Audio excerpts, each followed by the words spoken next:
On this episode of RevHang, I'm a little upset at everything right now. Yeah. Nothing boring or dry about this one. Absolute sopping wet podcast. We'll clip that for sure. This thing was a weekend and a half. Perez being outside the top 10 is becoming less notable by the week. We are definitely great role models.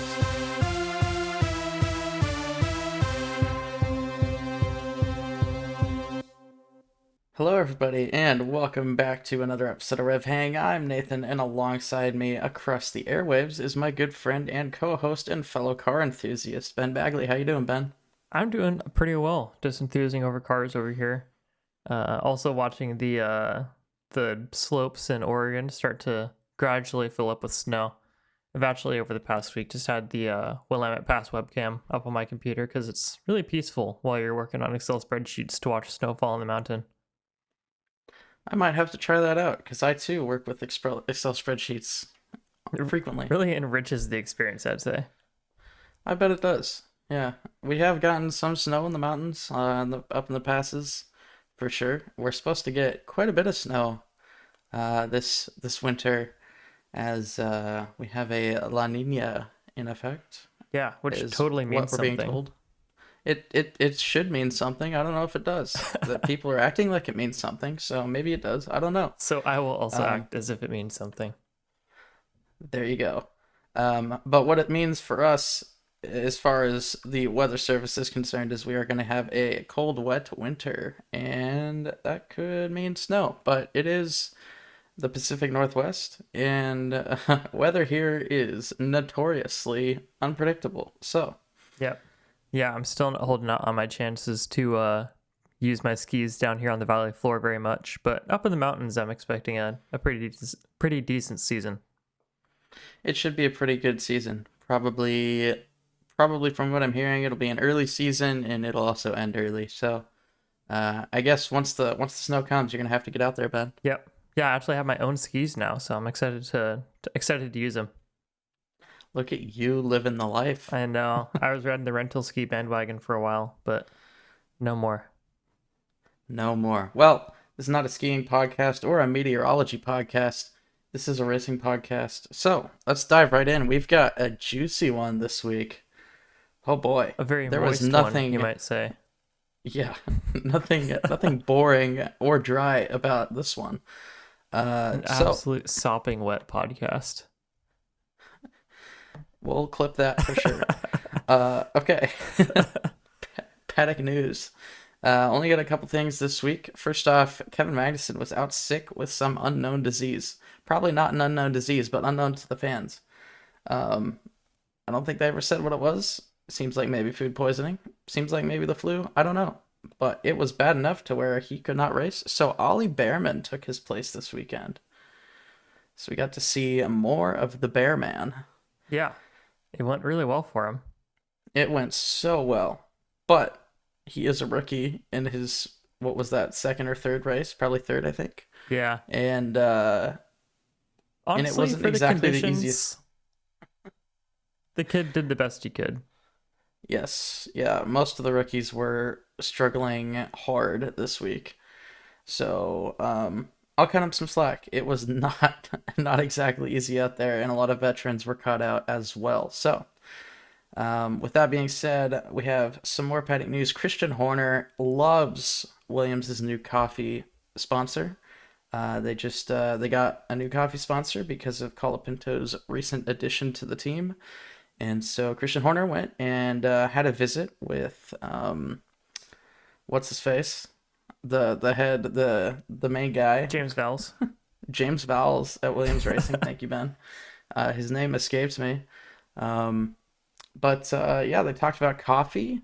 They talked about their new coffee. And rumors have it that they talked about possibly Red Bull buying out Carlos Sainz's contract so they could put him in the Red Bull and Williams could keep Colapinto for next season. Thank God you said it like that instead of saying, "Oh, he went to go talk about signing Colapinto to Red Bull next year." That is also on the table, but these are all way. baseless rumors. There's no way. No, it's not going to happen. However, I think the signs to Red Bull thing seems a lot more likely. Yeah. Yeah, I think that's Um, actually, if anything did happen, that's what happened. I don't see what else could have happened other than maybe he was literally just going over to visit and they happened to have coffee there, and so they had coffee. Um, but a little weird on the timing there, Yeah. considering all these Perez rumors. Um, but we will see what happens, I'm sure, in due time. I would be very shocked if Carlos Sainz was unhappy at the prospect of going to Red Bull instead of Williams. Um, then again, this could end his career, so uh, we'll see what happens. I think Sainz is a little more robust than the last few guys, though, so Yeah. we'll see. We'll see. But yes, all rumors so far. Let's move into the Brazilian Grand Prix. This is a pretty solid race weekend every single year, one that I am looking forward to more and more as the years go by. It's slowly becoming one of my favorite tracks, This thing was a weekend and and a half. it really was. It felt like it lasted forever, and the entire weekend took place on Sunday, pretty much. Yeah. So yes, sprint qualifying. It was a sprint weekend, so we'll go through the sprint and then we'll talk about qualifying and the race separately because that all happened on Sunday. But on Friday, we had sprint qualifying, and our main man Oscar Piastri took pole position, followed by Lando Norris and Charles Leclerc. Fourth and fifth were Verstappen and Sainz. 6 through 10 were Russell, Gasly, Lawson, Albon, and Behrman. Notables outside the top 10 are Lewis Hamilton, Sergio Perez, and that's about it. uh, those Perez being outside the top 10 is becoming less notable by the week. I will say Um, Bottas in 15th above Ocon, Tsunoda, Alonso, Stroll, and Joe. Indeed. Yes, Bottas did have actually a pretty solid weekend considering his car. Bro's looking Um, dangerously close to bottom of the midfield. dangerously close, yes. Almost not a back marker. All right, moving into the sprint race, Piastri maintained the lead on the start with Norris in tow. It would not be a race start without Lando not being in front. Perez and Lawson battled in the middle stages of the race. On lap 18, Verstappen passed Leclerc for P3. On lap 21, Hulkenberg had an engine failure that caused a VSC. Before the VSC came out, McLaren swapped their cars, giving Norris the lead for obvious reasons. And then Verstappen chased Piastri down on the restart after the safety car came in, but the McLarens were able to hold him off and have a 1-2 in the sprint race. Very good stuff for McLaren when it comes to the championship. Let's go through the sprint results. Uh, Lando Norris won the race undeservedly, maybe. I mean, Wow. he didn't, even he said he felt like he didn't deserve it, so I guess that might have sounded harsh coming from me, but it's also his words, so Go there's off. that. I'm a little upset at everything right now. I'm mad at the world, but we'll talk about why here in a few We're minutes. going to talk about the election? Well, we are going to talk about the election at the end of the podcast, but that is some spice for later on.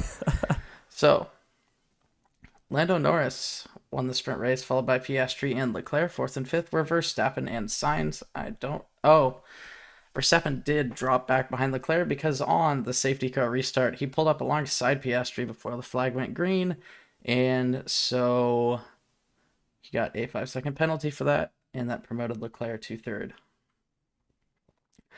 So third and fourth were Leclerc and Verstappen. Fifth was Sainz. 6 through 10 were Russell, Gasly, Perez, Lawson, and Albon. 11 through 15 were Hamilton, Colapinto, Ocon, Behrman, and Tsunoda. 16 through 19 were Bottas, Joe, Alonso, and Stroll. And we had a DNF, and that was Nico Hulkenberg, who had a fantastic weekend. All right. Qualifying for the race was supposed to take place on Saturday. It did not take place on Saturday. It got rained out. And so they decided to wait until Sunday morning when the conditions were worse than they were on Saturday to have qualifying. And qualify they did. It was one of the craziest qualifying sessions I have ever witnessed in my life. There were 5 red flags, and it was something. FP1 Will in Um, shambles. I watched his video. I was shocked. He had it out that night. I don't know how. The man released the video within hours of the Dude's got race ending. hustle. The guy, for real, I know how much work it takes to make a video, and I'm not sure how he turned it around that fast, other than he probably was making it throughout the course of the weekend. But It also helps still, that half of it was red flag memeing, but yes. Mad respect to that man. He does great content. Very, very dry, sarcastic humor, which we all love. FP1 will. Go check him out. Everybody who's listening, all 15 of you. All right. I'm on one today. I don't know what's going on, but I he's like it. mad. He's angry. Yeah, I am rather upset. But okay, qualifying on pole position was Lando Norris, followed by George Russell and Yuki Tsunoda in third place. Incredible. Once again, the rain causes many things to go haywire, as you will see as we continue to read down qualifying. I'm going to go through the entire 20 car field because it makes sense to do that. All right, so starting over, we got Norris and Russell and Tsunoda. Fourth and fifth were Ocon and Lawson. 6 through 10 were Leclerc, Albon, Piastri, Alonso, and Stroll. 11 through 15 were Bottas, Perez, Gasly, Hamilton, and Behrman. 16 through 20 were Colapinto, Verstappen, Hulkenberg, Zhou, and Sainz. So Verstappen qualified 12th, had a 5 place grid penalty due to an engine change earlier this week, and dropped to 17th after qualifying was over. He qualified 12th because of some weird shenanigans with red flags and craziness. That's So he foreshadowing got for later. yeah, he got knocked out in Q2. Was not happy about it, understandably. And yeah, he started the race 17th. So you would think, as a McLaren fan, or any fan for that matter, that Lando Norris has his win with Verstappen with very little points, if any. Lando is famous for uh, having good luck with racing in the rain, of course, yes. The Rain and Lando are best especially when it comes to friends. pitting for tires or not pitting for tires. I think, when we talk about Lando's best races, Sochi 2021 comes to mind. Spa 2021 comes to mind. Any time there's rain and he ends up crashing for no reason, that comes to mind. Anyway, Truly one of the rain races ever for Lando Norris. this is the race that broke me, Ben. I didn't realize until I started talking. All right, let's start talking about the race. Stroll crashed on the formation lap. Luckily for him, he was able to get going again. However, when he did get going again, he decided to drive through the gravel trap to get back on the track. But before he got to the track, he beached himself, causing an aborted start. The memes make themselves in that one. Don't even have to talk about that one. That's just, yeah. Several drivers broke the aborted start rules but were given fines instead of time penalties. Lando Norris was among those. I'm Got a honestly okay with $5,000 that. fine. What's that? I'm okay with that, to be honest. I am too. It wouldn't have mattered who it was. It's the way that all unfolded. A financial fine is plenty. Uh, I think it's notable though that it was a $5,000 fine, and you get a $10,000. Well, it's euro probably. It's a 5,000 euro fine and a 10,000 euro fine for swearing on air. So it is literally twice as expensive to swear on air as it is to breach the start rules. The Priorities. FIA is a great Rant, organization. rant, rant, rant, rant, rant. We're gonna have some rants today, trust me. All right. On the actual start, Russell passed Norris to take the lead of the race because why not? Classic. Yep. Perez spun his car on lap one because why not? Classic again. He was able to continue though. Verstappen flew through the field early, made up 7 positions by lap two. He was up to P6 by lap 11. Remember, he started 17th. It was raining, by the way. I need to mention that, but I think just with context, you can probably put that together. On lap 27, Hulkenberg spun out and caused a virtual safety car. He was able to continue though after getting a push from the marshals, so he kept driving around the track. Unfortunately for him, everybody knows that you cannot receive outside assistance in your car, Yeah, so he this is an was black IndyCar. flagged. No, not at all. He was black flagged after receiving that push from the marshals, and he was the first driver to receive a black flag, which, for those of you who may not know, black flag is a flag they use to disqualify drivers. First driver to receive a black flag since 2007, Wow. which is actually pretty insane. Yeah, I get black flags all the time when I go karting. I mean, what? It's You so weird. what? I don't even know what I I said don't there. know. Yeah, I forget how to read, and they say no bumping or something, but yeah. Uh, I think I'm Max Verstappen, so I'm gonna run people into the Do pit wall. maneuver It's the just 7-year-old racing, girl man. in front of you. Exactly. Um, on lap 30, Norris passed Russell as the rain increased, and when I say increased, I mean it was an absolute torrential downpour. Um, Basically driving on a lake. Pretty nuts. If only they had a tire Uh, for that. if only, if only. That's where the rant's gonna be, Ben. I already know. If only there was a Um, tire better than intermediate for wet conditions. yeah. On lap 31, there was a safety car due to the conditions. On lap 32, Colapinto spun into the wall, causing a red flag. This was behind the safety car, by the way. Um, no shade, but shade. Uh, on the restart, Ocon was in the lead, followed by Verstappen, because Verstappen got a free pit stop due to the red flag, so he jumped up to second just because of that. Norris went wide at turn 4, losing a place to Russell and dropping to P5. On lap 39, Sainz spun into the wall and caused a safety car. Verstappen was able to pass Ocon into turn 1 on the restart. Norris went wide at turn 1, dropping to P7. On lap 46, McLaren swapped the cars, promoting Norris to P6, and Verstappen pulled a 19-second gap to Ocon before winning the race. So, results, and then we'll talk about this.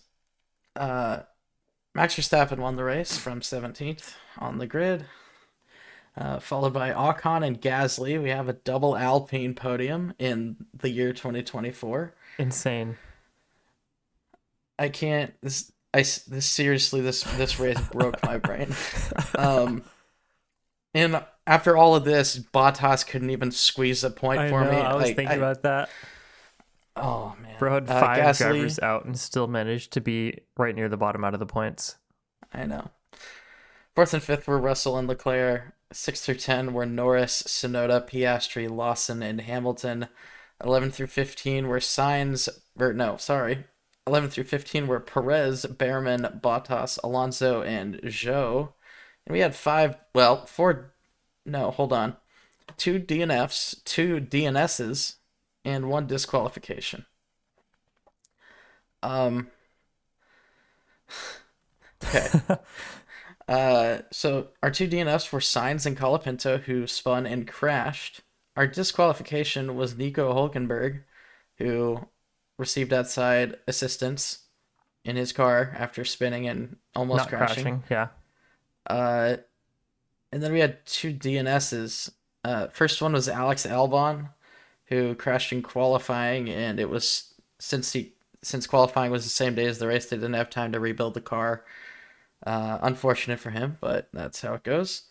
And our second DNS was Lance Stroll, who didn't finish the formation lap. In fact, he got 3 corners into the formation lap before deciding he didn't want to drive anymore.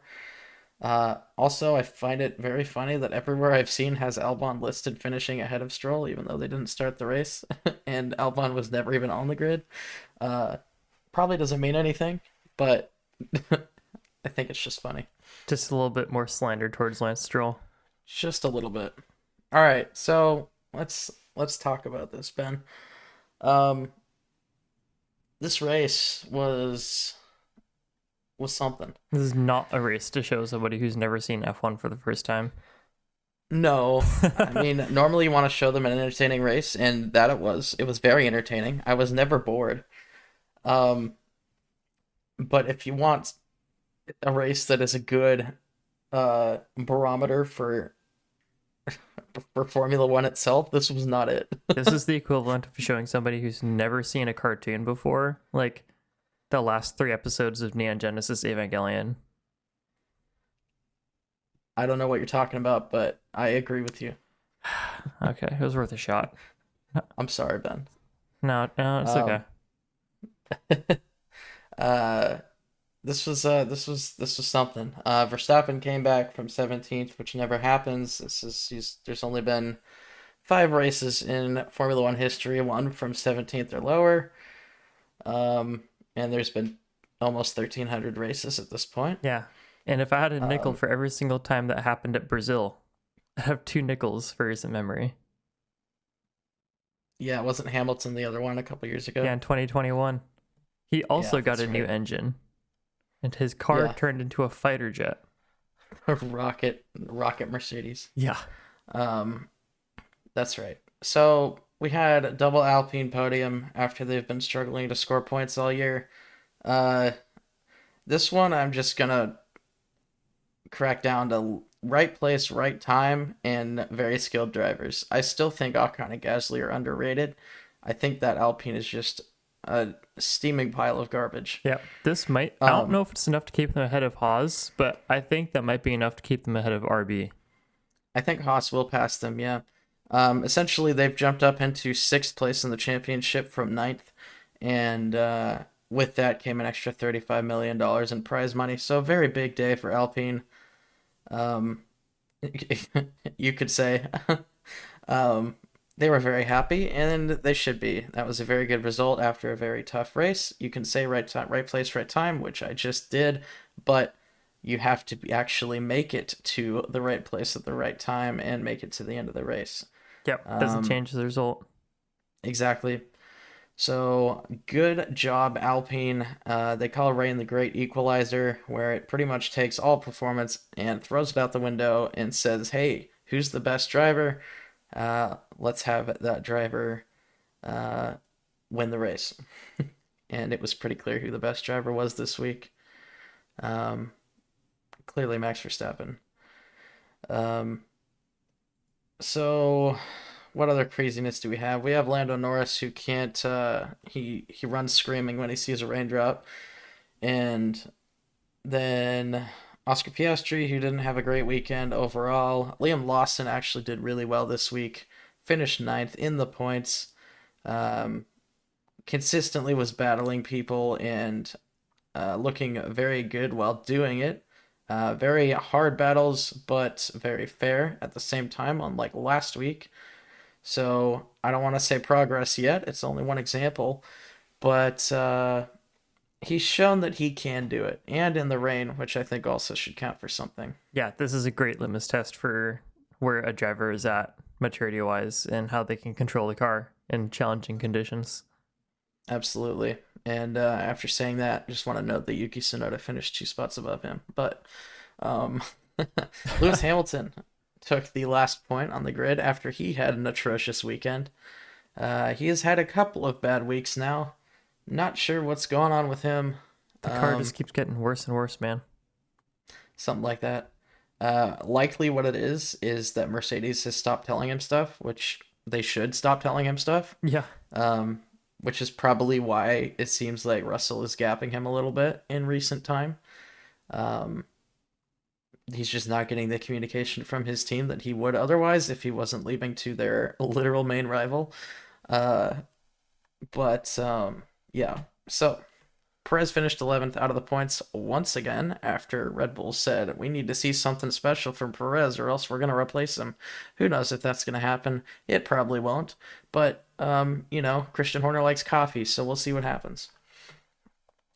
Um, Behrman finished 12th. Not too bad after the race he had. He had a couple of incidents. Fernando Alonso finished 14th. Almost didn't make it to the end of the race. He was having severe back pain during the race because it was very bumpy on that track that was just resurfaced very poorly. And um, so lots of bouncing, and in a essentially static car, bouncing is not fun.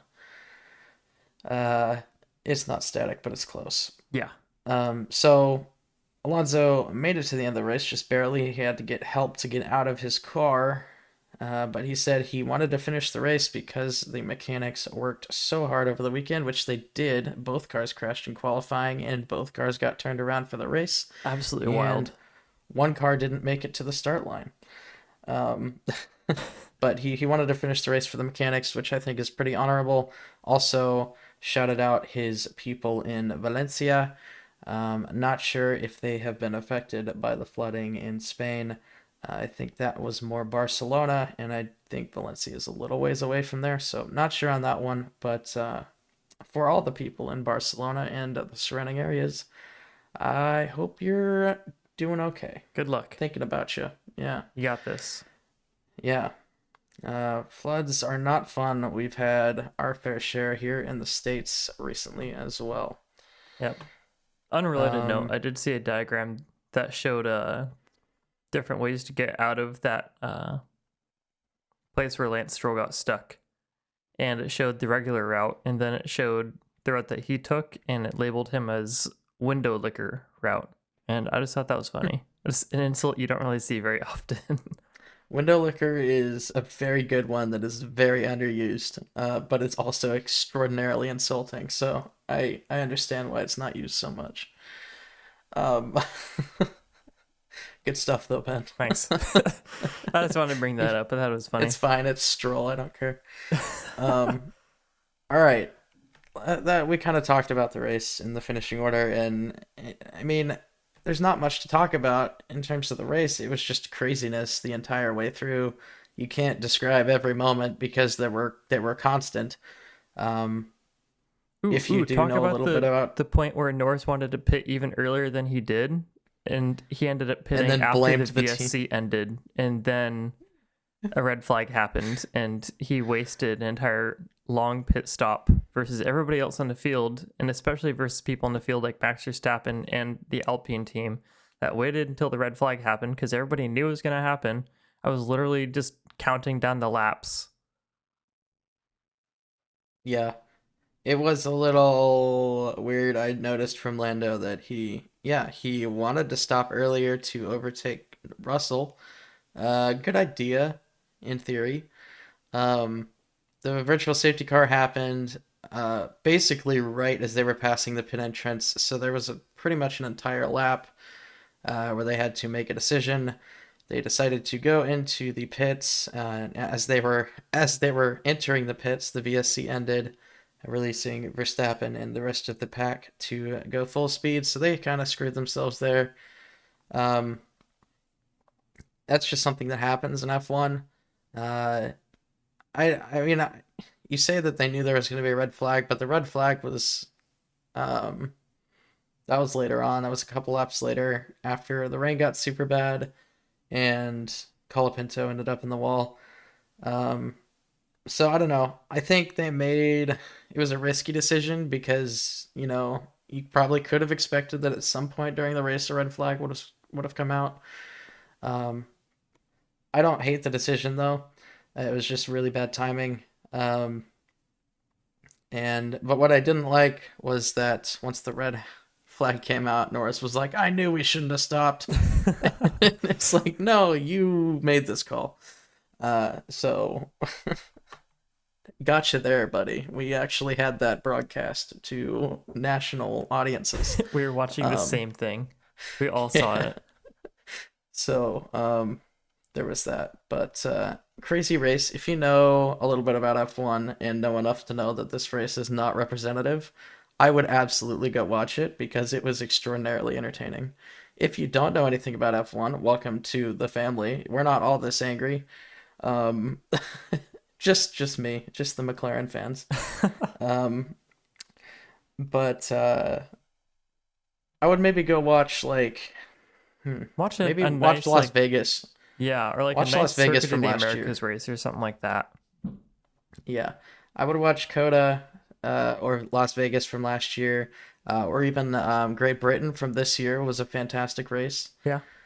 Um, again, these are great races, so not necessarily representative of the average race, but if you're trying to get into the sport, here's a little tip: don't watch average races. Yeah. Save that for when you're hooked. Yep. Because then average races are more about the championship fight and the story than they are about the actual action. They're just filler Um, episodes. if you want action, watch IndyCar. That's all I'm saying. Yeah. Speaking of Uh, IndyCar and rules surrounding red flags, well, I guess my first question is, were you for or against tire changes during red flags before this happened? And if yes or if no, has your opinion changed after this? I think I've talked about this in the past. I am against tire changes during red flags. Yeah, that's what I thought. Yeah. I am against tire changes during red flags, but I understand why they are there. If it were me, I would say no tire changes and always rolling starts. Hmm. Um, don't have standing starts on old tires. That is a recipe for bad things. Um, so I would take away tire changes or any service really during red flag periods. Like people are allowed to fix their cars if they're busted. I don't like that. If you broke your car during the race and you're not allowed to receive outside assistance without getting disqualified, you shouldn't receive assistance during red flag periods. Yeah. That's all I'm saying. Um, but then do rolling starts, even if it's dry, because the only reason there wasn't a standing start was because it was so incredibly rainy. Um, that's how I would solve the red flag fiasco. I think that would be a lot more fair because no one would get a pit stop advantage, and you wouldn't get any weird advantages off the line due to all the tires being different. I don't know what I'm trying to say there, but I think no service during red flags and rolling starts is the way to solve this. Yeah, I agree. So yeah, cool. I'm glad we agree. Uh, Something another Ben and Nathan take about making F1 more like IndyCar. yeah, exactly. Um, and while we're talking about tires, we talked about this where you Oh, mentioned it here and we brought it up go. a little earlier. Um, can we have can, Pirelli? Let's talk. Um, you need to figure out what's going on with the wet tires, the full wets, the blue ones. You I might don't know have if you seen know what them a I'm couple talking times about because we before. never see them. Yeah. Yeah. Um, so for the uninitiated, F1 cars run on three sets of, well, there's technically five compounds of dry racing tires, three of which in a series are selected for each weekend based on the track and what it requires. Um, so each compound is delineated hard, medium, and soft. And softer being faster but not lasting as long, hard being slower but lasting quite a bit longer, like a lot longer. Softs are pretty much only used in qualifying because they deteriorate so quickly. So racing is generally mediums and hards. And but when it rains, we have two compounds. We've got the intermediate tires and the full wet tires. And if you didn't know there were two compounds, you can be forgiven because we only see intermediate tires. The way F1 is trending in recent years, this is not just this year, this is not even just this FIA, this has been going on for probably 5+ years. Um, they send drivers out on intermediate tires when it's a little rainy, and then when it's more rainy, and then when it's incredibly rainy, And and they red still flag it. work. And by the time they get to the point where they're like, maybe we should switch to full wet tires, the race gets immediately suspended, whether it's by safety car or red flag. This has happened numerous times. The wet tires are never used because they are so slow compared to the intermediates, and so there is pretty much no point. You're better off on intermediate tires trying to survive the torrential downpour driving in a lake than you are on the wet weather tires in most cases. Um, I don't know what they need to. I do know what they need to do. They need to make the intermediates evacuate more water, uh, thus making them slower, and just have the one wet compound. That's There you what go. IndyCar does. Easy. Yep. I mean, not we keep trying to bring IndyCar things to F1, but there is a reason for that. IndyCar is a very good series. Yeah, it's a Like, spec very series. good. Yes. It's different because it's a spec series, There's no but like constructors money that goes into it. There's there are a not. lot, Yeah, yeah. continue. There's a lot of facets of IndyCar that have nothing to do with spec or not spec or constructors. There are things, ways to run races, ways to set up certain things that just make way more sense than what F1 does. And I think tire compounds is one of them. Um, I think IndyCar requires you to run multiple tire, one of each tire compound at least during the race. In fact, they take it a step further. You have to run a brand new set of each tire during the race, so you can't use any scrubbed or old tires. I don't actually know why that is, but okay, that's how they run it in IndyCar. And they have one wet weather tire, and they do red flag races on ovals during rain, but that is a completely different situation. And they also have enormous trucks that come out to drive the track, which is so cool. They do, and it's a very transparent process, so you always know what's going on and you're not just sitting there waiting for hours, Yep. um, like I did on Saturday for qualifying, uh, or Spa 2021 during the race, but this is Oof. neither here nor there. I'm getting all of my I'm decompressing this episode, so Decompressing you're all the way back from Spa 2021.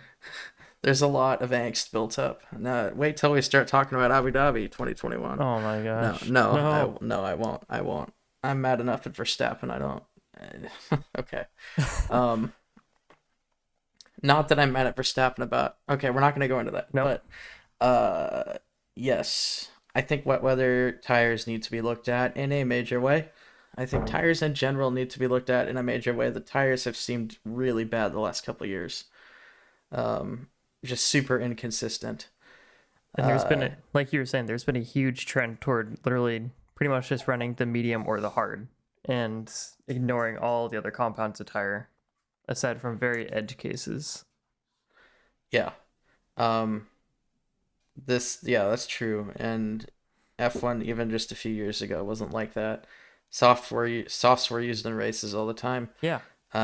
In 2017, they were like you could use all five tire compounds at the same on the same weekend.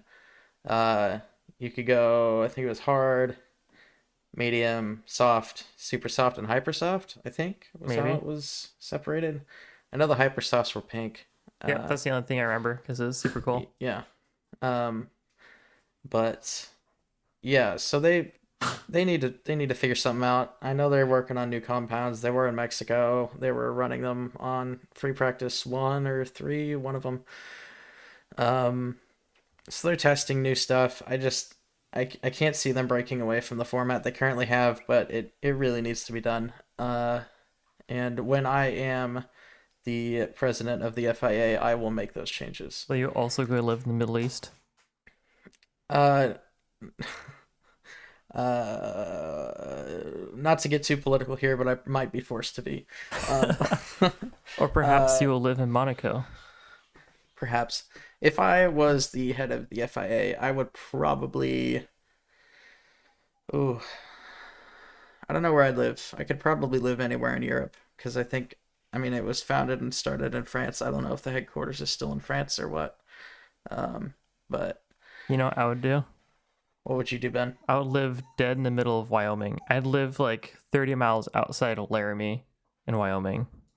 And I would make all the fancy people in the FAA fly all the way to Wyoming to have meetings with me. Um, okay. Yeah, Laramie is a gorgeous place. It's very windy there. I don't know it's if you knew great. that. Yeah. It's very windy.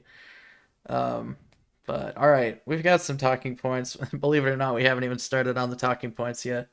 Yep. And So let's. if you hear a weird like rattling noise around my mic, it's because my dog has invaded my office. Okay. He's quite excited. If you hear howling in the background, that's my cat screaming at the door for being closed. All right. Let's get moving here. We're already at 40 Oh minutes. my gosh. Doesn't feel like it. I've been ranting for so long. All right. Verstappen is now in a position where he can win the championship as early as the next race in Las Vegas. Kind of feels weird, but also it's only 3 races till the end of the season, and he's got a 60 plus point lead, so makes sense. Better than it was last season. Much better than it was last season. But I think Norris's title hopes are dead. Like there's no way. Yeah. You would need a triple DNF from Max with Lando winning all of them, essentially. Um, that's not going to happen. So Brazil was really his last chance. Mexico was pretty much his last chance. But Brazil was like, us McLaren fans clinging on to every strand of hope we could have. And I think that was reinforced when Verstappen qualified 17th or started 17th, and Lando started on pole position. I think we all knew Lando would end up not in first by the end of the first lap, but I think we figured that this would turn out a little better for him, which it did not. So Norris's hopes for the driver's title are dead. He's going to have to just hope and pray for next year, which I think he'll have a good shot next year. Yeah, not too many rule changes happening next year, so there's No, a it's chance. the year after. Yeah. Which I'm getting pretty excited for. It's really coming up. So, all right. McLaren, on the other hand, as opposed to Norris, their title hopes are alive and kicking. They are still in the lead of the championship, ahead of Ferrari in second. I think Ferrari's still in second. Or did they get past? No, they're still in second. They're actually in a really good spot to win the championship now. They've got a 36 point lead, so it could go wrong. Now that I say that, I'm thinking it will go wrong. But they can win the title, that's for sure. Yep. Lewis Hamilton, we talked about a little bit. He was struggling quite a bit. We talked about Alonso bouncing all over the place. Hamilton was too. He was also in some pain. Yep. He just had a rough week and has had a kind of a rough season overall. It's really becoming a trend for him. He's not complaining about tires anymore, but the rest of the car, that's a problem. Yeah. I say he's had a rough season, but it did win 2 races after not winning for a couple of years. So I forgot about there that. is that. Yeah, there's Silverstone and Hungary. Was it really Hungary? No, that was Piastri's. Okay. Was it no Spa? Yeah, because Russell won Austria. Okay. So Hamilton won in Spa and Great Britain. Wow, I remember almost nothing about Spa. Spa has become a weird track where the racing is never really that great, but it's just such a legendary track that everybody loves it anyway. That is very controversial. It can be. When was the last time you saw a good race at Spa, Ben? I can't remember the last race I saw at Spa. Case in point. Anyway, endurance racing is actually really good at Spa. I think it's just F1 is maybe it's the way the regulations are, because since they changed to these new cars, they're not that great. Probably the tires. It is most likely tires, because Spa is such a tire hungry track. And they overheat so easily, so you got to be really careful. Anyway, that's getting into the weeds. But so we talked about Hamilton. The rookies struggled a lot. Behrman had many moments throughout the weekend. Colapinto crashed a ton of times. And anybody else? Alonso Lawson actually did pretty well. Alonso was struggling. Alonso was struggling. Yeah. And then Alex Albon, not a rookie, but he also struggled quite a bit this weekend and has been struggling for the last 3 weeks. So hopefully he can get that turned around. He just really misses Logan Sargent. Yeah, that's probably what it is, Ben. That's gotta be. It's gotta be what it is. He doesn't have his American buddy. Yeah. All right.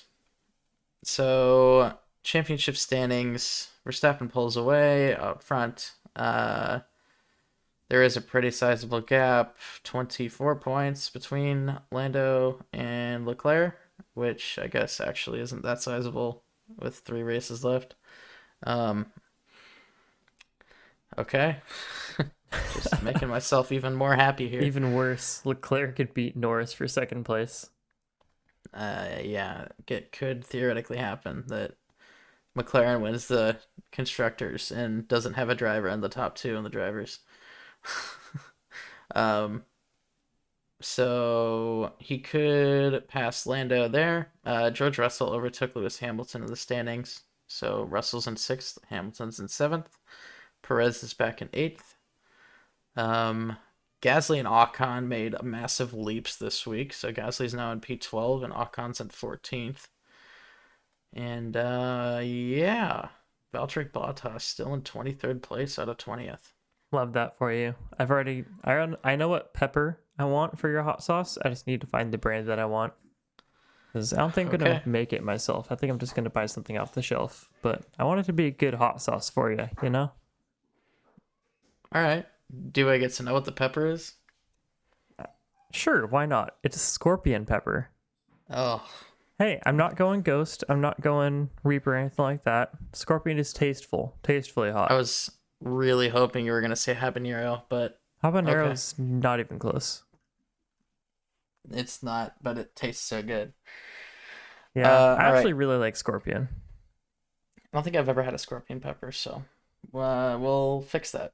Yep. Unless Bottas can come out of the gates in Las Vegas, and that's not gonna happen.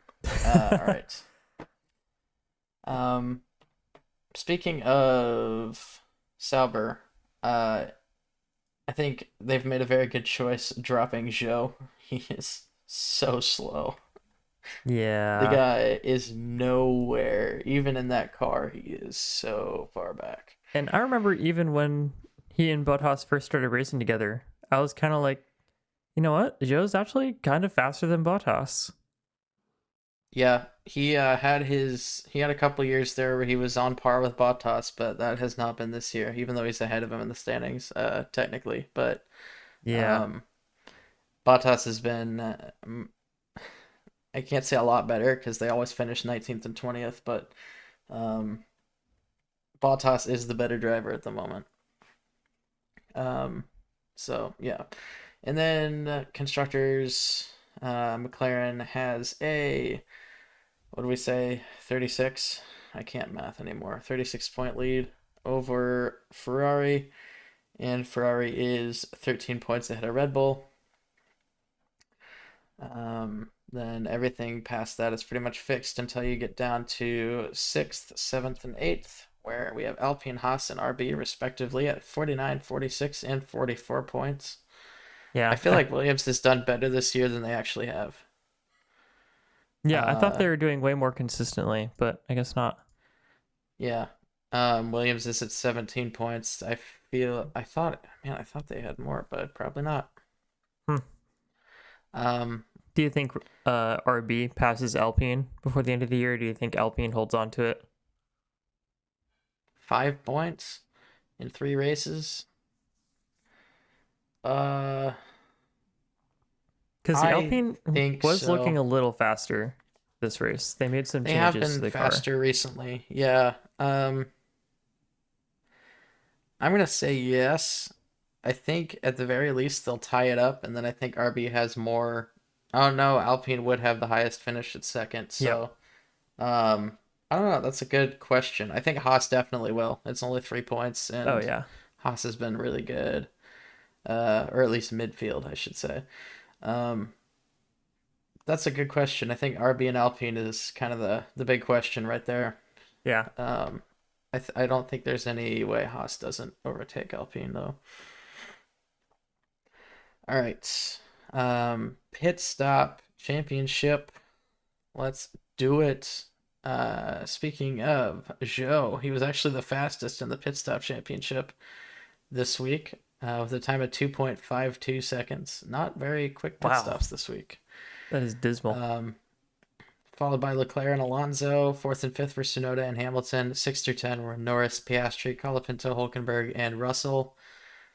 Um, Going into the standings, Leclerc has overtaken Verstappen for P2, which I didn't see coming at all. That sounded sarcastic. It wasn't. I didn't realize he was that close to him. Um, and in constructors, it's still Red Bull way out in front. So, all right, overtake of the week. This one is going to go to one that I don't think many people considered, but I think took extreme guts. Um, I give this to Lando Norris for his overtake on George Russell, going down the back straight in Brazil, um, during the torrential downpour right before the safety car came out to neutralize the race. Um, there was so much spray and water in the air and on the ground, and Lando pulled up to the back of Russell, probably could not see anything, pulled off the racing line onto the wet line, and just gunned it past Russell. It Blind driving, was essentially. it was really something to behold. And while it may not have been like the flashiest of overtakes, I think it was, to me, the most impressive of the weekend. Yeah, I'd agree with you on that one. So, just the sheer balls that it took. He made it work and he made it look pretty easy. So, he gets it on that one. All right. Let's move on to our predictions and wrap up this episode, Ben. Top five, to remind everybody, was Verstappen, Ocon, Gasly, Russell, and Leclerc. What'd you say, Ben? I did not get very many right. I actually got zero right. I got Leclerc, Norris, Piastri, Sainz, and Hamilton in fifth, with Colapinto as my dark horse. It's absolute slaughter out there. It was not good. Not good. Yeah. For me, I had Norris, Piastri, Sainz, Russell, Leclerc, and Gasly as my dark horse. So I actually That's so weird. got Russell and Leclerc in fourth and fifth, and then I actually got. I can't remember the last time one of us hit a dark horse. I think Um, never, actually. I don't know if we ever have. You're right.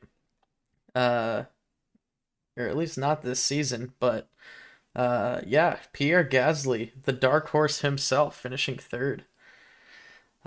So I'll take that. I'm actually pretty pleased with that. Yeah.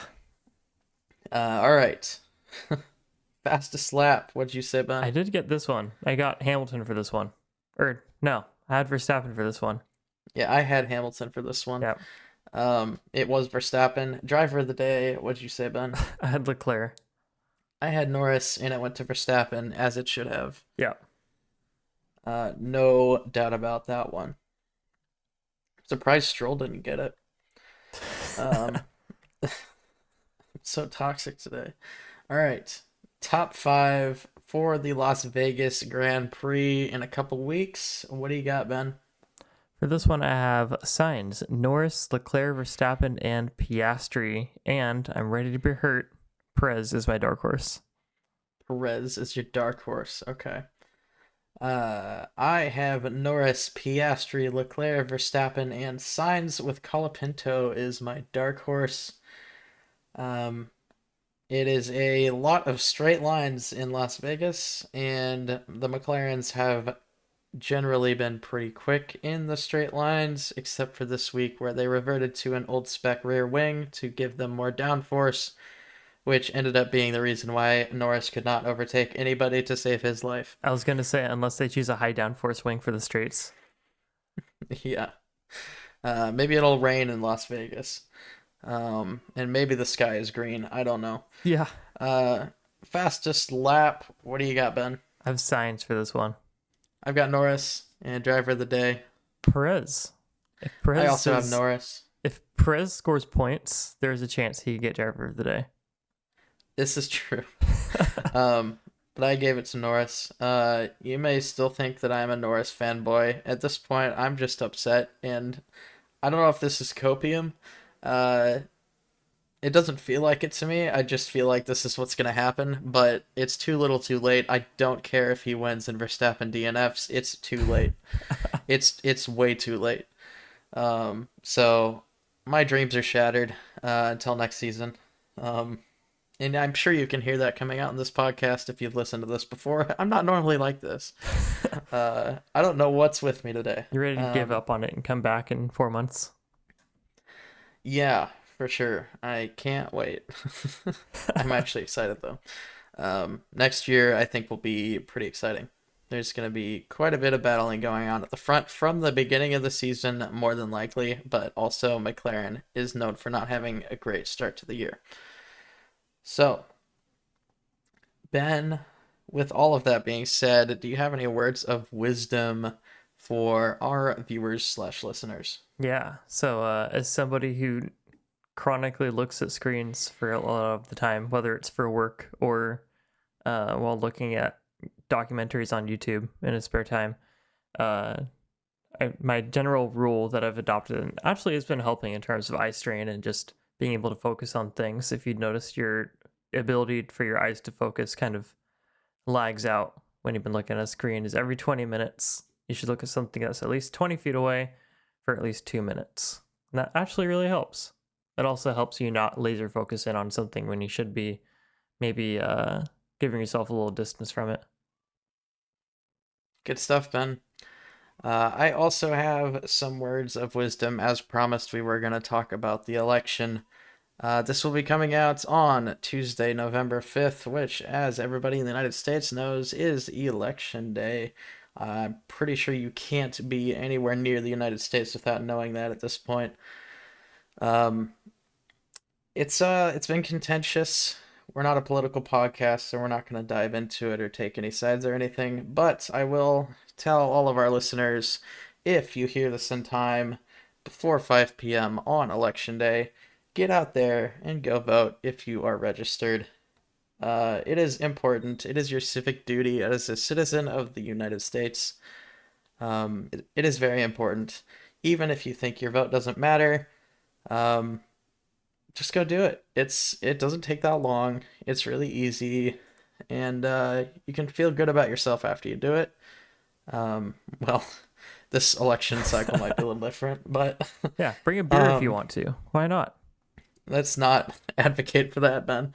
Uh, but get out there and vote. And if you don't vote, I don't want to hear any complaining about who wins. So that's what I have to say about that.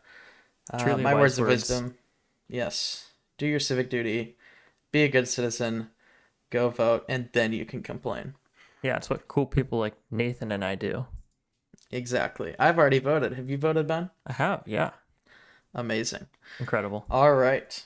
So take it from us. We are definitely great role models. Mm-hmm. Absolutely. All right. That wraps up this episode of RevHang. Thank you so much for watching and or listening. If you enjoyed the episode, leave a like or rating on the platform you listened on. Subscribe or follow if you'd like to see more. If you want to see updated standings for IndyCar and F1 or a calendar of upcoming racing from those series, check out our website, revhang.com. If you have a question about racing or about us, hit us up on any socials and comments or DMs, and we may feature your question on the next show. You can follow Ben on Instagram at BenjiMeetsWorld and myself at 2N_squared. You can follow the RevHang page on Instagram, Twitter, YouTube, and even TikTok at RevHang Media. We'll be back in 2 weeks to talk about the Formula One Las Vegas Grand Prix. Remember, kids, it's on a Saturday, so don't miss it. I'm sure there will be ads all over television as you're watching your college football slash NFL football slash hockey, because that just started. Yep. World Series is over. Dodgers win. Go Mariners. All right. Until next time, I've been Nathan. And I'm Ben. Thanks for hanging out. Drive safe out there.